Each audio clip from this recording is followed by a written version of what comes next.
စိတ်ခဏခဏတူတတ်တဲ့လူရဲ့မျက်နှာဒီရည်ရွေ့ပြုံးရည်မရသောမျက်နှာမျိုးကြီးဖြစ်တတ်တယ်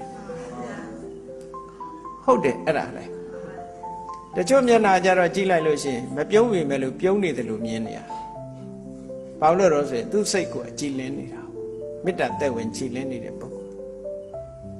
အဲ့ပြုံးမရတဲ့မျက်နှာတွေနဲ့ဒါမျိုးဖြစ်တာပေါ့အဲ့ဒါကြောင့်လို့မြတ်စွာဘုရားက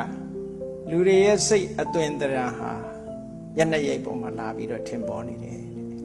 ဒါအပေါ်ယံကြည့်ုံနဲ့ပဲသိတယ်နောက်တစ်ခါနှုတ်ထွက်ကြတော့လည်းကြည့်စိတ်ဓာတ်ကမာနကြီးတဲ့ပုဂ္ဂိုလ်တို့ဒေါသကြီးတဲ့ပုဂ္ဂိုလ်တို့ပြောလိုက်လို့ရှင်ဒေါသကြီးကစကားတိုးတဲ့တူတူပြက်ပြက်ပြောတတ်တယ်သူကမာမာဆတ်ဆတ်ပြောတတ်တယ်ဒေါသကြီးလို့ရှင်ငယ်ငယ်တော့ကြားဘူးတဲ့တကလုံးလောဘကြီးတော့စကားချိုးတယ်ဒေါသကြီးတော့စကားတိုးတယ်မောဟကြီးတော့စကားအိုးတယ်အိုးတယ်ဆိုတာညံ့ရှင်းတာကိုပြောတာနော်လူတွေမှာလောဘစိတ်ရှိနေတဲ့အခါမလေးစကားချိုးတယ်ဒါမှရမှာဟုတ်သူကမေတ္တာနဲ့ချိုးတာမဟုတ်ဘူးလောဘနဲ့ချိုးတာ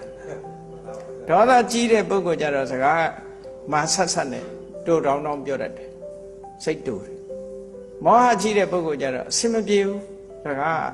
အိုးတယ်ဆိုတာအစင်မပြေဘူးသူစကားအချိုးရှင်းတော့မညီဘူးအဲ့လိုဖြစ်တယ်လို့ဒီလိုဆိုတာအဲ့တော့လူရဲ့စိတ်ဟာအင်တာမအရေးကြီးတယ်ဆိုတာအင်တာမထင်ရှားတယ်ပေါ့ဒါကြောင့်မို့လူတွေကောင်းမှုဆိုးဖို့ဆိုတာကျန်တာတွေအသာထားနောင်ဘဝတွေအသာထားခဏလက်ရှိဘဝဆက်ဆံရေးမှာပဲကြည့်ဘာအရေးကြီးဆုံးတော့ကိုယ့်အကိုအရေးကြီးဆုံးရှာစိတ်ဟာအရေးကြီးဆုံး